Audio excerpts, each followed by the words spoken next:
ও মা বাবা, এদিকে তো বিশাল রাস্তা ঢালাই পড়ছে নাকি? রাস্তা ঢালাই পড়ছে, ওদিকে আকাশে মেঘ করেছে, এদিকে আমার সয়াবিনের কালিয়া রান্না হচ্ছে, অনেক কিছু হচ্ছে। সবাই হয়ে এসছে না? ও বাবা, জল ঢেলে দিয়েছি। কালারটা কেমন এসছে? হেভি। আর ওদিকে দো পেঁয়াজা? ওদিকে নিরামিষ দো পেঁয়াজ, আজকে শনিবার। হ্যাঁ, ঢেঁড়সের নিরামিষ দো পেঁয়াজ। আর ডাল হয়ে গেছে? হ্যাঁ, মুগ ডাল হয়ে তাহলে গেছে। কি রেসিপি হচ্ছে?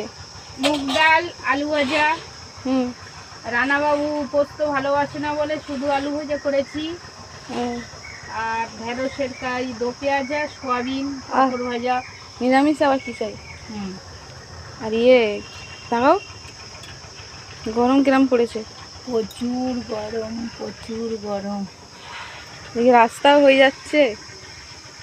বৃষ্টি হলে রাস্তা কি প্রবলেম বলো তো?